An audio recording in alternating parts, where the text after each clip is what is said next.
Minha saudação a todos aí que está ouvindo este vídeo aí. E o objetivo desse vídeo é o seguinte: você já ouviu falar que se Sodoma e Gomorra ressuscitasse hoje, em comparação com a situação do mundo hoje, Deus teria que pedir perdão aos moradores de Sodoma e Gomorra? Vocês já ouviram falar a respeito disso? Sabia que Jesus também se referiu a Sodoma e Gomorra e aos seus pecados e falou que haveria menos rigor para Sodoma e Gomorra do que para a cidade que ele tinha pregado na época? Você já parou para imaginar isso? Parou para imaginar que Cristo, em hipótese alguma, justificou Sodoma e Gomorra? Pelo contrário, ele apenas minimizou a situação em comparação de que as cidades atuais que ele pregou e realizou milagre o rejeitou, enquanto Sodoma e Gomorra não teve estes sinais nem este privilégio. Então ele diz que se em Sodoma e Gomorra tivesse sido operado aqueles sinais, ela teria permanecido até o dia de hoje. Mas nunca se esqueça, cada geração tem a sua pregação e as suas oportunidades de graça para seu tempo. Alguns com maiores luz e outros com menores luz. Cada nação, cada época e cada pessoa será julgado pela luz que recebeu. E não se esqueça que Sodoma e Gomorra tinha Abraão na época, tinha Ló que estava lá dentro, certo? E agora nós vamos ver quem foram os contemporâneos de Sodoma e Gomorra e que a fez indesculpável. Vamos entrar aqui agora no gráfico, vamos pegar aqui de Noé até a destruição de Sodoma e Gomorra um pouquinho mais à frente e vamos ver quem era contemporâneo ali, quem viveu ali e por que ela se tornou assim tão indesculpável. Vamos lá? Vai aparecer na tela agora aqui para você, beleza? Pronto, chegamos aqui agora nas genealogias, certo? Vamos lá então? Aqui na tela vocês vão ver aqui do lado, ó, aqui, ó, desse lado aqui, certo? Aqui nós temos quem? Sem Noé, Sem, Cã e Jafé, pré-dilúvios, né? Viveram antes do dilúvio ali, todos eles. E aqui o dilúvio nós temos basicamente no ano 2344, certo? Aí, vocês acabaram de ver. Porém, 2 anos depois do dilúvio, aqui diz que Sem, com 100 anos, 2 anos depois do dilúvio, gerou quem? Arfaxade. Olha aí, ó. E no ano 2342. Aí, Arfaxade, ele, com 35 anos, ele gerou quem? Salá. Salá no ano 2307, certo? Aqui nós temos também Salá com 30 anos, ele gerou a Eber. Oh, não se esqueça, Eber nasceu possivelmente em 2277 e Eber é o pai dos hebreus, né? Por isso que o nome é Hebreus, ou talvez Rabirus, era também conhecido como os Rabirus. Então vem do nome Eber, Eber Hebreus, tá? E Eber, ele quando viveu 34 anos, ele gerou a Peleg, certo? Peleg nasceu aí em 2243, e observe que ninguém ainda morreu, tá? Peleg, ele viveu 30 anos e gerou a Reu. Reu nasceu em 2213, certo? Temos aí também, olha, Reu viveu 32 anos e gerou a Serug. Serug nasceu em 2181. Nós temos aqui, olha, Serug, ele nasceu, aliás, ele viveu 30 anos e gerou a Naor, certo? Naor, ele nasceu em 2151. Esse Naor não é o irmão de Abraão, tá, gente? Só para ficar claro aí, ó. Naor viveu 29 anos e gerou a Tera. Tera, sim, é o pai de Abraão e de Naor, já é o outro Naor, né, que herdou o nome do avô. E Tera nasceu em 2122. Aí aqui nós temos agora algo interessante. Tera, ele viveu 70 anos e gerou a Naor, Abraão e Arã. Mas por que apareceu esses detalhes aí para vocês? Tá? É porque possivelmente Abraão, ele é o segundo filho e ele nasce em 1992. Agora observa que coisa interessante.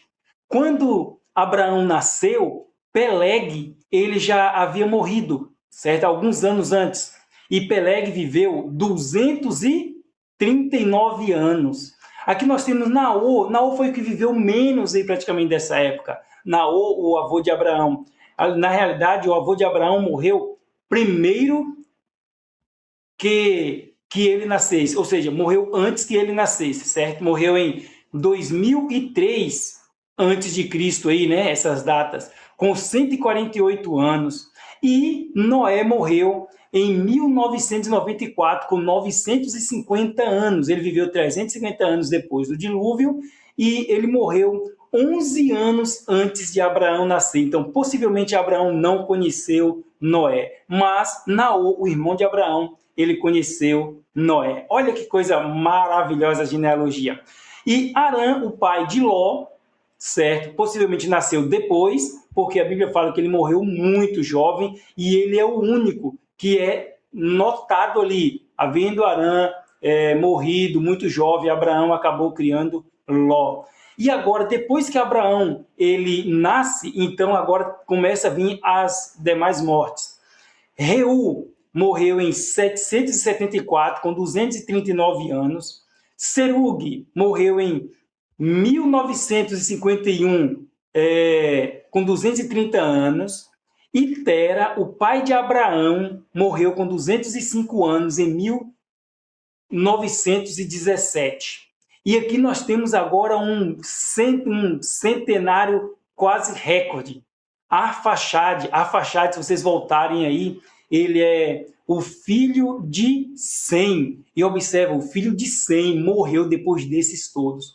Quantos esses homens não viram dos seus descendentes? Morreu com 438 anos em 1904, e essas datas, repito, é antes de Cristo, tá? Então a gente observa aqui que Abraão, ele conheceu esses homens que viveram lá pertinho do acontecimento do dilúvio, que viram ainda a terra destruída, contemplou ainda a terra com os seus desastres. E depois que Arfaxade morreu ali em 1904, nós temos aqui a destruição de Sodoma e Gomorra em 1893, certo? Aqui nós observamos, quando Abraão tinha 99 anos, Sodoma e Gomorra foram destruídos. Aí eu te pergunto, se em Sodoma e Gomorra não tivesse esses homens milenares, aliás, centenários, acha que Deus ele teria punido essa cidade de tal forma, sendo que aqui tinha homens centenários? Por que isso? A gente observa aqui que Arfaxade ele morreu aqui em 1904 e Sodoma foi destruído em 1893. Isso dá aproximadamente 11 anos depois que Arfaxade morre, ou seja, o filho de Sem. Contemplou todo ali o dilúvio e mais, viu Noé face a face, o avô dele, Noé. Quantos homens centenários não se encontravam ali em Sodoma e Gomorra, Admá, Zeboim e Luz, a outra cidade, nisso que Ló acabou fugindo, se eu não me falha a memória, é Luz. Então, o que acontece? Homens centenários, homens de 200, 300 anos, 400 anos. E a Bíblia fala que do mais novo ao mais velho queriam abusar dos anjos. Aí eu te pergunto, esses homens que conheceram Noé, Sem, Cã, Jafé, homens que participaram do dilúvio, homens que testemunharam visivelmente toda a situação de Sodoma e Gomorra, aliás, desculpem, toda a situação do dilúvio, esses homens de Sodoma e Gomorra, que foram contemporâneos de Noé, Sem, Cã e Jafé e de suas mulheres ali que viveram o dilúvio, estaria sem desculpa? Só para a gente imaginar aqui, acho que Deus iria destruir uma cidade para depois pedir desculpa com tamanhas testemunhas. Aqui nós tínhamos homens centenários aí em Sodoma e Gomorra. Centenários tinham aí. E aqui nós observamos também que Abraão, com 100 anos, teve Isaac. Isaac nasceu em possivelmente 1892 e agora começam as demais mortes depois da destruição de Sodoma. Isso mostra que Salá, se você voltar aí, Salá é o filho de Arfaxade, morreu depois que Sodoma foi destruído, com 433 anos. Temos também o próprio Sem, Sem morreu. A gente observa aqui que Sem morre em 1842, com 600 anos, também depois da destruição de Sodoma e Gomorra. Diante de uma testemunha dessa, possivelmente Sem é Melquisedeque, o sacerdote do Deus Altíssimo. Possivelmente, tá? Só para a gente esclarecer a mente aí. Então, diante dessas testemunhas aí eu te pergunto, Sodoma e Gomorra está sem desculpa? Isaac nasce, aliás, cadê? Isso, Isaac com 60 anos, ele gerou quem?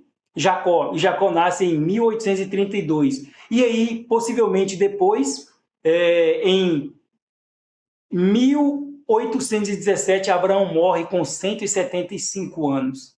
Isso aqui mostra para nós que Abraão ele morre depois, aliás, Jacó nasceu depois de 100, 10 anos depois de 100, essa é a possibilidade, tá? 10 anos depois que 100 havia morrido, Jacó nasceu. E agora, Eber, lembra de Eber lá que eu falei? De onde vem o nome, os hebreus, ou Rabirus, ele morre com 464 anos, em 1813, ou seja, Jacó conheceu esse homem centenário. E José é vendido ao Egito, em 1724, possivelmente, com 17 anos, e Isaac morre em 1712, com 180 anos. Aqui nós temos também outra coisa interessante. Isaac estava vivo quando os irmãos de José venderam ele para o Egito, e a gente observa que ele também foi testemunha da dor que Jacó sentiu ao imaginar que seu filho estava morto. E aí, você gostou? Gostou das datas aí? Gostou de ver pessoas que foram contemporâneos da destruição de Sodoma e Gomorra? Pessoas que, sem desculpas para seus atos, os moradores de Sodoma e Gomorra, tendo essas testemunhas de que eram os homens que viveram ali antes do dilúvio e os que nasceram já em seguida ao dilúvio, foram testemunhas do mundo destruído. E depois que o mundo já estava praticamente cheio de belezas novamente, os homens se corromperam. Não há desculpas, não há. Não acredito que Deus teria que pedir perdão para Sodoma e Gomorra. Pelo contrário, Sodoma e Gomorra, elas serão punidas no juízo final de uma forma menos rigorosa do que as pessoas que cometem tamanha barbaridade de forma com libertinagem e libertinos. Que Deus abençoe. Se gostou, curte, segue, compartilha e que Deus abençoe a todos. Um abraço.